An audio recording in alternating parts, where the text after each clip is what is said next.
नाज़रीन, खबर सामने आ रही है कि हिजबुल्लाह की जानिब से हाइफा समेत 14 मिलिट्री साइट्स को निशाना बनाया गया है। वाज़े एस्केलेशन लेबनान और इसराइल के दरमियान देखने को मिल रही है, जहां पर हिजबुल्लाह ताबड़तोड़ हमले इसराइली साइट्स के ऊपर और पॉपुलेटेड एरियाज के ऊपर कर रही है। जो उनकी सेटलमेंट्स हैं उनको बहुत ज़्यादा नुकसान पहुंचाया जा रहा है और जो उनकी मिलिट्री इंस्टॉलमेंट्स हैं वहां पर भी ऐसे अटैक्स किए जा रहे हैं कि उनके कई फौजी रोजाना की बुनियाद पर मर रहे हैं।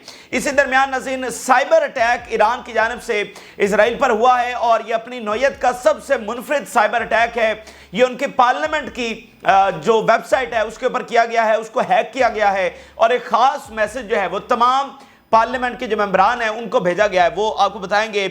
इसी दरमियान नाज़रीन, ईरान ने अपना न्यूक्लियर प्रोग्राम रोकने से इनकार कर दिया है। ईरान के ऊपर दबाव डाला जा रहा है कि वो दोबारा से न्यूक्लियर डील के अंदर चला जाए, जिसको खुद अमेरिका ने तोड़ा था और इजराइल की साजिश थी और ट्रंप ने उस डील को खत्म किया था। लेकिन ईरान ने इस बार डील के अंदर जाने से इनकार कर दिया और कहा है कि अब हालात इस हद तक बदल चुके हैं कि न्यूक्लियर प्रोग्राम जो है उसको किसी तौर पर अबंडन नहीं किया जा सकता। अब न्यूक्लियर वेपन बनाना उनकी बका का मसला बन चुका है, इसीलिए वो हर सूरत न्यूक्लियर वेपन बनाएंगे।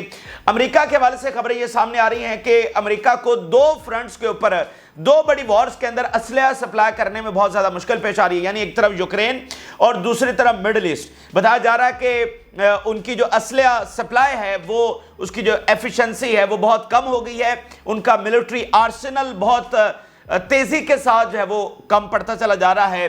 तो ये अमेरिका में इस वक्त बहुत ज़्यादा तशवीश पाई जा रही है कि दो फ्रंट्स के ऊपर असलहा अभी पूरा नहीं हो पा रहा और अगर इसमें कोई तीसरा फ्रंट खुल गया या मिडिल ईस्ट में एक फुल स्केल वॉर जिस तरह से छिड़ने जा रही है तो फिर क्या होगा। तो ये खबरें भी आपको बताएंगे। जो इजरायली आर्मी है उस हवाले से CNN ने एक स्पेशल रिपोर्ट जारी की है और उसने बताया है कि इजरायली आर्मी इस वक्त हर सूरत में सीज फायर चाहती है, वो जंग नहीं लड़ना चाहती क्योंकि उसको डिफीट हो चुकी है और आगे भी उसको कोई फतह नजर नहीं आ रही। और अगर ये जंग छिड़ी, अगर ये मुज़ाकरात नाकाम किए नेतन्याहू ने, तो कोई आर्मी बड़ा एक्शन भी ले सकती है। ये CNN की रिपोर्ट है, ये स्पेशल रिपोर्ट भी आपके साथ शेयर करेंगे। जिन लोगों ने चैनल को सब्सक्राइब नहीं किया उनसे रिक्वेस्ट करेंगे कि चैनल को जरूर सब्सक्राइब कर लें ताकि हर आने वाली वीडियो आप तक पहुंच सके। नाज़रीन, सबसे पहले हम आगाज करते हैं जो ईरान की जानिब से इसराइल के ऊपर एक साइबर अटैक किया गया है। इस जंग के अंदर एक साइबर वॉरफेयर बहुत पीक के ऊपर हमने देखा है। वैसे तो दहाइयों से इसराइल और अमेरिका ईरान के ऊपर साइबर अटैक्स कर रहे हैं और बहुत मतलब बड़े और बड़े सोफिस्टिकेटेड लेवल के ऊपर भी साइबर अटैक्स किए हुए हैं। ऐसे साइबर अटैक्स भी किए हैं कि ईरान को पता भी नहीं चला कि उनके ऊपर साइबर अटैक हुआ और वो इन्फॉर्मेशन निकाली गई या किसी प्रोग्राम को सबोताज किया गया। 3-3, 4-4 साल पता ही नहीं चला कि कैसे मॉनिटर किया जा रहा है। मिसाल के तौर पे साइबर वॉरफेयर में एक सबसे बड़ी मिसाल जो दी जाती है, ओबामा और बुश ने, मतलब बुश का वो आखिरी टाइम था और आगे फिर ओबामा ने उसको लीड किया। एक बहुत बड़ा साइबर अटैक ईरान के न्यूक्लियर के ऊपर किया गया था और एक सिर्फ फ्लैश के अंदर कैसे उन्होंने वो फाइल पूरे मुल्क से मूव होती होती कैसे वो ईरान के न्यूक्लियर प्रोग्राम के अंदर चली गई और उसको पता भी नहीं चला और 3-4 साल बाद उन्होंने इसको डिटेक्ट किया। तो इस लेवल के बहुत सोफिस्टिकेटेड हमले जो है वो ईरान के ऊपर किए जा चुके हैं इजराइल और अमेरिका की जानिब से। लेकिन अब हमें जो ईरान की साइबर कैपेबिलिटीज हैं वो बहुत बड़े लेवल के ऊपर आती हुई नजर आ रही है। मिसाल के तौर पे जो आज हमला हुआ है ईरान की जानिब से, ये अपनी नौयत का बहुत मुनफरिद हमला है और ये उनकी साइबर कैपेबिलिटी का भरपूर इजहार है।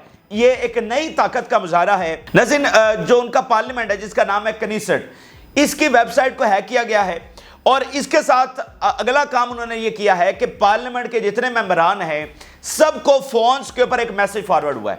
एक तरफ वेबसाइट हैक हुई है और उसके बाद जितने पार्लियामेंट मेंबरान हैं हर एक को फोन के ऊपर एक मैसेज भेजा गया है और उसमें ईरान के हमले से वाले बताया गया है कि ईरान ने कहा कि हमारा रिस्पॉन्स जो है वो आ रहा है। इजरायली मीडिया रिपोर्ट कर रहा है Knesset website hacked, messages received on phones about imminent response. अब उन्होंने पूरा नहीं बताया कि कितना मैसेज में एक्चुअली क्या लिखा हुआ है, लेकिन उन्होंने बताया है कि इस मैसेज में ईरानी हमले के हवाले से, यानी ईरान ने वो जो साइकोलॉजिकल वॉरफेयर एक चल रही है कि आवर रिस्पॉन्स इज कमिंग, इस तरह की कुछ चीज़ें जो है वो उनको भेजी गई हैं कि मतलब एक पूरा एक साइकोलॉजी। आप अंदाजा करें कि पार्लियामेंट मेंबरान उनको एक एक फ़ोन के ऊपर मैसेजेस दिए जा रहे हैं। और इससे पिछले कुछ दिनों में जो एक बहुत बड़ा साइबर अटैक के हवाले से रिपोर्ट सामने आई थी कि ईरानी हैकर्स जो हैं वो किस तरह इजरायली कम्युनिटीज़ के अंदर घुस गए اور اسرائیل نے اس پاور کو سپر پاور کیپیبلٹی کا نام دیا تھا کہ یہ اتنی خطرناک بات ہے کہ اگر ادھر سے بیٹھا ایران ایک بٹن دباتا ہے تو تمام اسرائیلیوں کو خاص میسج فارورڈ ہو جائے گا، اور اس میں ان کو یہ نہیں پتہ چلے گا کہ یہ ایران سے میسج آیا ہے۔ یعنی جو اسرائیلی سوسائٹی میں ایک ڈویژن ہے، ایک پرو وار ہیں، ایک اگینسٹ وار ہیں، تو وہ اس حوالے سے مینوپولیٹ اور ایکسپلائٹ کر سکتے ہیں کہ معاملہ خانہ جنگی کی طرف فل فور جا سکتا ہے۔ تو اس پاور کو سپر پاور کیپیبلٹی کہا گیا تھا، اور آج یہ اس سے بھی بڑھ کر کہ وہ تو عام لوگ تھے نا، یہ تو پارلیمنٹ ممبران ہیں، سب سے ان کے بڑے آفیشلز ہیں، ان کے فونز کو سمجھ لیں کہ ایکسس کر لیا گیا۔ اس سے بڑی بات کیا ہو سکتی ہے؟ جو اسماعیل ہانیہ کو نشانہ بنایا گیا اس میں کیا فون کا ہی کردار تھا نا، ان کے فون کے اوپر ایک میسج بھیجا گیا اور اس کے ذریعے ان کے لوکیشن کو ٹریس کیا گیا۔ تو اسماعیل ہانیہ کا نمبر کوئی پبلک تو نہیں تھا، وہ تو ایک خاص فون ان کے پاس تھا، خاص رابطے ہوتے تھے، تو کیسے ان کے فون تک پہنچا گیا؟ تو آج ایران ان کے فونز تک پہنچ گیا اور ان کے فونز تک جو ہے وہ میسج کنوے کر دیا۔ تو ایک خالی آپ لنک بھیج دیں تو آپ ڈیٹا نکال سکتے ہیں، آپ ان کے لوکیشن کو ٹریس کر سکتے ہیں، بہت کچھ کر سکتے ہیں۔ اب تو اس لیول کے اوپر ٹیکنالوجی چلی گئی ہے، لیکن وہ صرف اسرائیل کے پاس تھی، اب ایران نے اس کا بھرپور مظاہرہ کر دیا ہے۔ آگے ناظرین چلتے ہیں تو جو دوسری بڑی خبر سامنے آ رہی ہے وہ ایران کے نیوکلیر پروگرامز کے حوالے سے ہے۔ ایران کو ایک بار پھر نیوکلیر ایگریمنٹ، نیوکلیر ڈیل کے اندر جانے کا کہا جا رہا ہے، لیکن ایران نے اس بات سے انکار کر دیا۔ اب دیکھیں یہ جو فرانس، برطانیہ، جرمنی، باقی سارے ملک اور انڈائریکٹلی امریکہ جو میسیجز بھجوائے جا رہے ہیں ایران کو، یہ خالی سیز فائر کے اوپر ڈسکشن نہیں ہو رہی، یہ تمام چیزوں کے اوپر ڈسکشن ہو رہی ہے، اور ایران کی بڑھتی ہوئی عسکری پاور، اس کی بڑھتی ہوئی میزائل فورس اور اس کا آگے بڑھتا ہوا نیوکلیر پروگرام، ان تمام چیزوں کے اوپر ڈسکشن ہو رہی ہے، خاص کر نیوکلیر پروگرام کے اوپر۔ یہ تو طے ہے نا کہ فرانس، برطانیہ جو بھی رابطہ کر رہے ہیں اس میں نیوکلیر کا پہلو ضرور انڈر ڈسکشن آ رہا ہے، وہ ساری چیزیں پبلک تھوڑی ہوتی ہیں۔ ایران سے ان کو سب سے بڑا مسئلہ ان کے نیوکلیر سے ہے، تو اب ایران کے اوپر یہ بھی دباؤ ڈالا جا رہا ہے کہ وہ دوبارہ سے نیوکلیر ڈیل کے اندر چلا جائے۔ امریکہ سے جو نیوکلیر ڈیل ہوئی تھی اور اوباما نے کی تھی، اور اس میں یہ تھا کہ ایران اپنا نیوکلیر پروگرام روک دے گا اور اس کے اوپر سے سینکشنز جو ہیں وہ ختم ہو جائیں گی۔ تو یہ بہت اچھا ایک ڈیل تھی اور بالکل ایران اس میں گیا اور جانا بھی چاہیے تھا۔ سینکشنز ختم ہوئی، ایران آگے معاملات چلے، لیکن اسرائیل کو یہ کسی طور پر قبول نہیں تھا اور کہ ایران اور امریکہ کے تعلقات آپس میں بحال ہوں۔ تو اسرائیل نے تب سے ایران کے خلاف سازش شروع کر دی۔ ابھی یہ جو اسماعیل ہانیہ کی شہادت ہوئی ہے نا، ان کو اٹیک کیا گیا ہے، اس دن جس دن نئے ایرانی صدر نے اپنا حلف اٹھایا ہے اور ان کے بارے میں ریفارمز کہا جا رہا تھا، ان کے بارے میں یہ کہا جا رہا تھا کہ وہ سینکشنز کو ختم کروانے میں اہم کردار ادا کریں گے، یورپ سے اچھے تعلقات۔ اب اگر آپ کو تھوڑا سا ڈائنامکس پتہ ہے تو جب بائیڈن نیا آیا تھا تو اس نے بھی، کیونکہ یہ وائس پریزیڈنٹ تھا اوباما کا، تو اس نے بھی وہی نیوکلیر ڈیل دوبارہ سے اس میں جانے کی بات کی تھی جو اس نے ٹرمپ ختم کر کے گیا تھا 2018 میں۔ تو بائیڈن بھی اس کو ریوائیو کرنا چاہ رہا تھا۔ تو اب ناظرین جب یہ نیا صدر آیا تو اسرائیل کو سب سے بڑا خطرہ یہاں سے لاحق ہوا ہے کہ کہیں ان کے یورپ کے ساتھ اچھے تعلقات نہ ہو جائے، کہیں ان کی اکانومی گرو نہ ہونا شروع ہو جائے، کہیں ان کے اوپر سینکشنز ختم نہ ہونا شروع ہو جائے اور دوبارہ سے امریکہ کے ساتھ کوئی بحالی نہ ہو جائے۔ تو اس لیے انہوں نے ایک ایسی دراڑ پیدا کرنے کی کوشش کی ہے کہ کسی صورت وہ بحالی ہو ہی نہ سکے۔ ایران تو ایسا نہیں کہ وہ ان کے بلاک میں جا رہا تھا، لیکن آپ کو دنیا کے حقائق کو سمجھتے ہوئے بہت سارے فیصلے کرنے پڑتے ہیں کہ سینکشنز ختم ہوں، ان کی اکانومی مزید گرو کرے، بہت ساری چیزیں ان کا حق ہے، وہ ہونا چاہیے، لیکن اسرائیل کو یہ قابل قبول نہیں ہے۔ ٹھیک ہے، جو 2018 میں جو ٹرمپ نے ڈیل ختم کی تھی، نیوکلیر ایگریمنٹ جو ختم کیا تھا، اس میں بھی اسرائیل نے ایک فالس فلیگ آپریشن کیا تھا، اور پھر نتنیاہو نے بہت ساری پریس کانفرنس کی، اس کا نام تھا ایران لائز، اور حالانکہ وہ ساری اسرائیلی جھوٹی چیزیں تھیں، وہ بعد میں ثابت بھی ہوئیں، لیکن اس کو بنیاد بنا کر ٹرمپ نے وہ کینسل کر دی ڈیل اور دوبارہ سے سینکشن جو ہے وہ ایران کے اوپر لگا دی۔ اس کے بعد پھر ایران نے کہا کہ اب کوئی امریکہ سے بات نہیں ہوگی، کیونکہ یہ بیٹریل کرتے ہیں، اتنے سال اس کے اوپر ڈسکشنز ہوتی رہی، وہ نیوکلیر ایگریمنٹ تب جا کر سائن ہوا اور پھر ایک جھٹکے سے ختم کر دینا اور ون وے ختم کر دینا امریکہ کی جانب سے۔ تو اس کے بعد ایران میں یہ ریزنٹمنٹ بہت زیادہ بڑی کہ اب ان سے کوئی ڈیل اور کوئی معاملات نہیں ہوں گے۔ اچھا، ابھی ان کو اسرائیل کو، نتنیاہو کو یہ خطرہ پیدا ہو رہا تھا، تو اس نے اسماعیل ہانیہ کو ٹارگٹ کیا اس دن جب کہ نیا ایرانی صدر حلف اٹھا رہا ہے۔ اب دوبارہ سے یعنی یورپین جو بات کر رہے ہیں وہ ایران کو کہہ رہے ہیں دوبارہ آپ ایگریمنٹ میں چلے جائیں۔ اب میں نے تھوڑا سا آپ کو بیک گراؤنڈ بتایا اس ایگریمنٹ کا کیا مطلب ہے۔ اچھا، تو ईरान कह रहा है कि हम एग्रीमेंट में नहीं जाएंगे, क्योंकि अब जो हालात है वो बदल चुके हैं, रीजन कहां से कहां पर जा चुका है और उनको कितने बड़े खतरात लाहक हैं। तो अब तो सवाल ही पैदा नहीं होता। इसमें अगर आप देखें, the nuclear agreement can not be reactivated. अब देखें ना, नया एग्रीमेंट नहीं करना है, रीएक्टिवेट करना है। एग्रीमेंट तो पुराना है, उसको दोबारा से लागू करना है। As it was before and the circumstances are no longer the same. अब जो सर्कमस्टांसेस हैं ये वो नहीं हैं जब माजी में ओबामा के दौर में डील हुई थी, तब तो खित्ते के हालात तो मुख्तलिफ थे। आज तो खित्ते के हालात बिल्कुल मुख्तलिफ हैं, तो उस मुआहदे को दोबारा से रीएक्टिवेट जो है वो नहीं किया जा सकता। और अगर मैं आपको बताऊं तो ईरान के बारे में कुछ पता नहीं है कि वो क्या कर रहा है। यानी ये रिपोर्ट्स हैं कि ईरान तो अपना न्यूक्लियर प्रोग्राम जारी रखे हुए है, यानी ईरान ऑफिशियली तो अभी तक इसको नहीं मान रहा, लेकिन पिछले दिनों उन्होंने एक स्टेटमेंट जारी की थी कि हम एक्स्ट्रा सेंट्रीफ्यूजेस लगा रहे हैं। अब ये जो सेंट्रीफ्यूजेस होते हैं ये यूरेनियम को इनरिच करने के लिए इस्तेमाल होते हैं, तेजी से इनरिच करने के लिए, जिससे न्यूक्लियर वेपन बनता है। तो वो अब उन्होंने अपना लॉन्च प्रोग्राम कर दिया है, बहुत सारी रिपोर्ट्स इस हवाले से भी बताती हैं, लेकिन ईरान खुलकर उसको मानता भी नहीं है।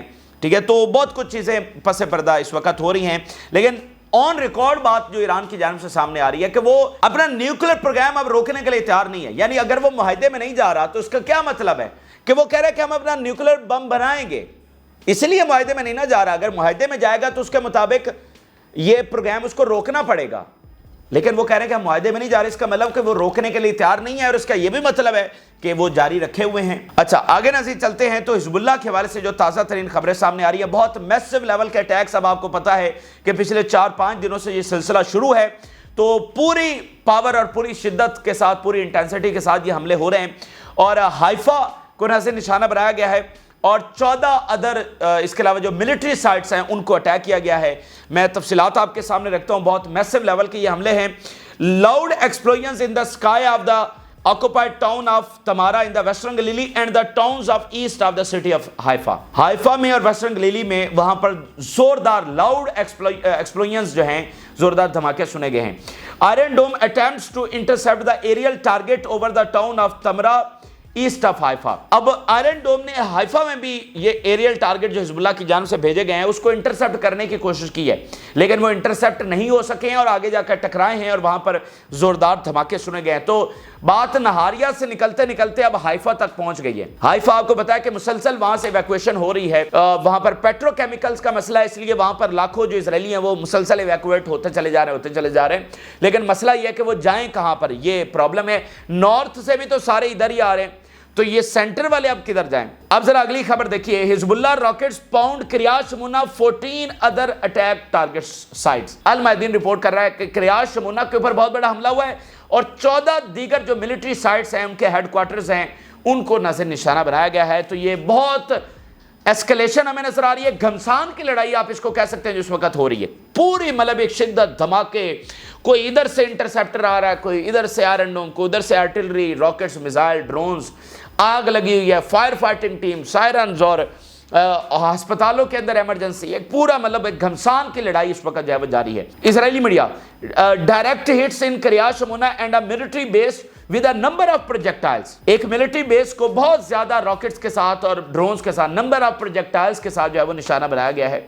इसके अलावा extensive damage due to the fall of large number of rockets in the recent salvos on Kiryat Shmona. बहुत बड़ा तबाही, बहुत बड़ा डैमेज। एक्सटेंसिव डैमेज क्या होता है? बहुत बड़ी तबाही देखी गई है, क्योंकि लार्ज नंबर ऑफ रॉकेट्स जो है वो गिरे हैं क्रियात शमूना के मुख्तलिफ एरियाज में। एक्सटेंसिव डैमेज हुआ है। Israeli media damage to an Israeli military site in the Al Malkiya as a result of the missile attack carried out by Hezbollah. इसके अलावा मलकिया मिलिट्री साइट्स के ऊपर बहुत ज्यादा मिसाइल दागे गए हैं, वहां पर नुकसान हुआ है। अब जरा एक दो स्टेटमेंट बेसिकली मैं आपके सामने रखने जा रहा हूं, इससे जरा जो शिद्दत है और जो हिजबुल्लाह नुकसान पहुंचा रही है और जो इजराइल की नींदें हराम हो चुकी हैं उसका अंदाजा अब इनको दो स्टेटमेंट से हो जाएगा आपको। इजराइल का फॉर्मर आर्मी चीफ का बयान है, छोटी मोटी शख्सियत का नहीं, साबका आर्मी चीफ का बयान। The third Lebanon war has begin among settlers. तीसरी लेबनान वॉर दरअसल शुरू हो चुकी है।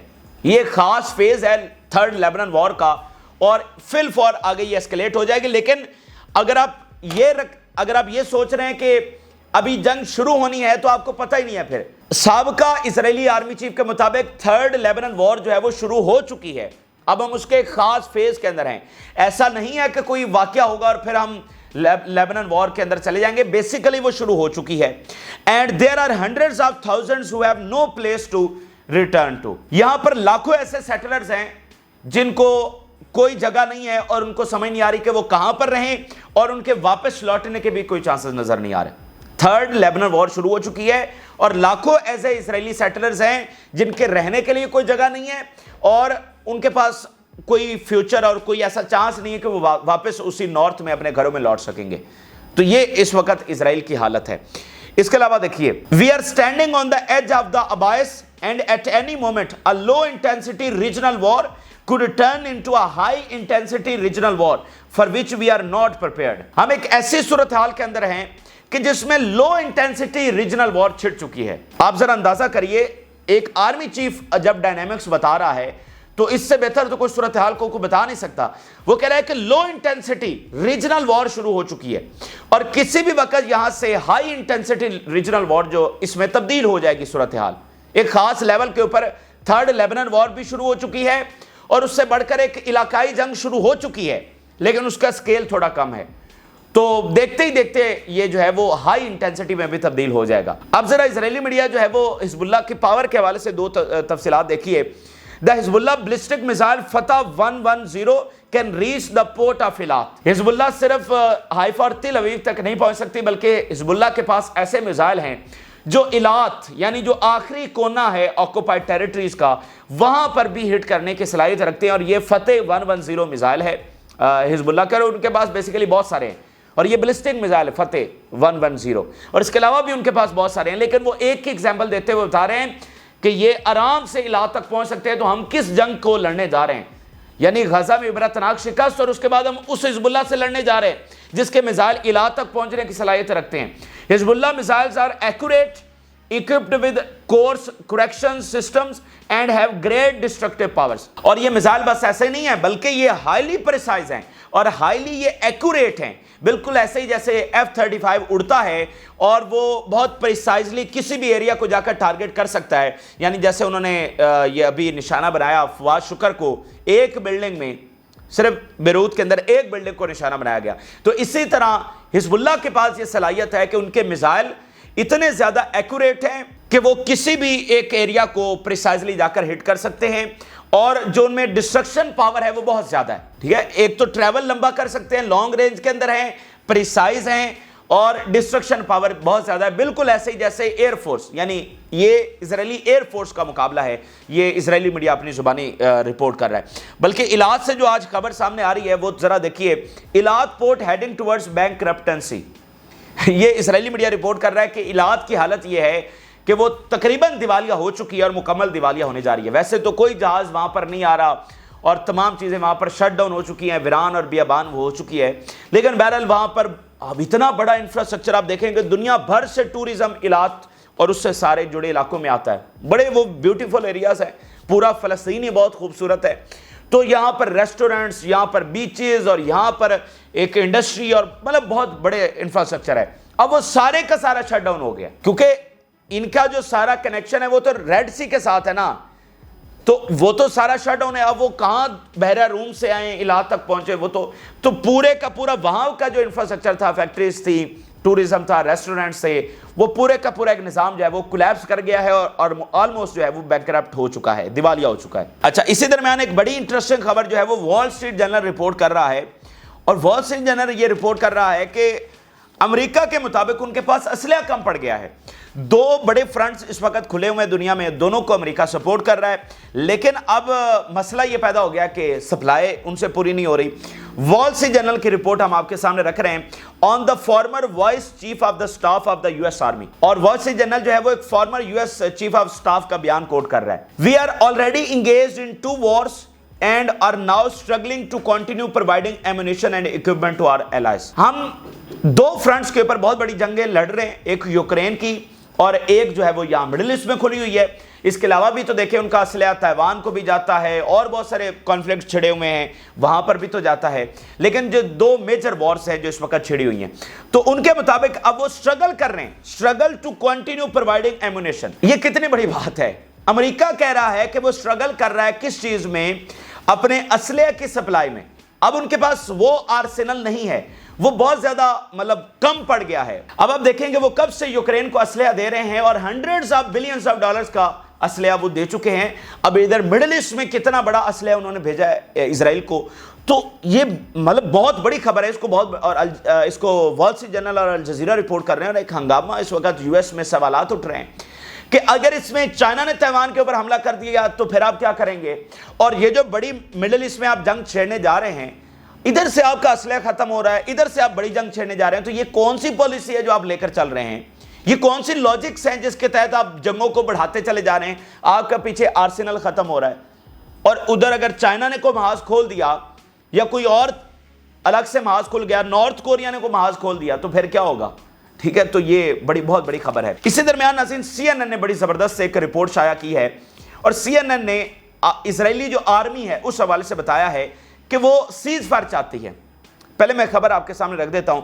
سی این این رپورٹ کر رہا ہے, the Israeli army wants a ceasefire now because a ceasefire achieves the goal of returning the prisoners. Army جو ہے وہ ceasefire چاہتی ہے. There are deep divisions and differences of opinion between Netanyahu's government and Israeli security officials who accuse him of sabotaging the negotiations. یہاں بہت زیادہ division ہے اسرائیلی army اور نتنیاہو کے درمیان, اور آرمی سارا کا سارا جو قصوروار ہے وہ نتنیاہو کو ٹھہرا رہی ہے, کیونکہ وہی نیگوسیشنز کو آگے نہیں بڑھنے دے رہا. اب سوال ناظرین یہ ہے کہ کیا اسرائیلی آرمی گریٹر اسرائیل نہیں بنانا چاہتی؟ بالکل بنانا چاہتی ہے. کیا اسرائیلی آرمی کو فلسطینیوں سے کوئی ہمدردی ہو گئی ہے؟ بالکل ہمدردی نہیں ہوئی. کیا مسجد اقصیٰ کے ساتھ جو اور وہ سارا ٹیمپل ماؤنٹ انہوں نے بنانا ہے, کیا اس میں کوئی ان کو مسئلہ ہے؟ کوئی مسئلہ نہیں ہے. تو پھر وہ سیز فائر کیوں چاہتے ہیں؟ نتنیاہو تو کہتا ہے کہ ہمارا انٹرسٹ یہ ہے کہ ہم جنگ جاری رکھیں. تو آرمی کا انٹرسٹ اور نتنیاہو کا انٹرسٹ ڈیفرنٹ کیوں ہے؟ تو اس سے ہمیں ایک بار پھر یہ اسٹیبلش ہوتا ہے کہ دراصل ان کی آرمی کے سامنے حالات ہیں اور ان کو ڈیفیٹ ہو چکی ہے. ساری دنیا یہ بات اسٹیبلش کر چکی ہے, اور اسرائیلی آرمی کو ایک تو ہوتا ہے نا کہ ڈیفیٹ ہو گئی ہے اور آگے ایک بڑی جنگ کے ذریعے وہ فتح میں کنورٹ ہو سکتے ہیں. تو اسرائیلی آرمی کو وہ چیز بھی نظر نہیں آ رہی, اسی لیے وہ جنگ بندی چاہتے ہیں. اگر ان کو یہ ہوتا کہ ایک بڑی جنگ چھیڑ کر وہ فاتح ہو سکتے ہیں. ابھی آپ دیکھیں شین بیت کے ڈائریکٹر نے کیا لکھا ہے یار, شین بیت کے ہیڈ نے لکھا ہے کہ ہمارے ہاتھ سے ویسٹ بینک نکل رہا ہے. تو اس سے بڑی اور خبر کیا ہوگی؟ تو آرمی میں ڈیپ ڈویژنز وہ بتا رہے ہیں. اور اس سے پہلے وہ ان کا جو سابقہ وزیر اعظم ہے, کل پرسوں اس کا آرٹیکل چھپا ہے جس میں اس نے کہا ہے کہ اگر اس بار نیگوسیشن فیل ہوئے تو یہ 4-5 بڑے عہدیدار یہ مستعفی بھی ہو سکتے ہیں, اور بہت بڑا ایکشن جو ہے ایون ملٹری کو ڈسکس ہو رہا ہے. یہ میں آپ کو بتا سکتا ہوں, ملٹری کو بھی ڈسکس ہو رہا ہے. تو یہ ساری چیزیں ہیں. وہ جنگ جاری رکھتے ہیں یا جنگ روکتے ہیں, دونوں صورتوں میں آپ کے سامنے ہے کہ اسرائیل بند گلی میں ہے اور اس کے پاس کوئی آپشن نہیں ہے. یہ اس وقت کے اہم ترین اور تازہ ترین حقائق ہیں جو آپ کے ساتھ شیئر کیے. آپ اپنی رائے ضرور آگاہ کریں. جن لوگوں نے چینل کو سبسکرائب نہیں کیا ان سے ریکویسٹ کریں گے کہ چینل کو ضرور سبسکرائب کر لیں تاکہ ہر آنے والی ویڈیو آپ تک پہنچ سکے. اجازت دیجیے, اللہ حافظ.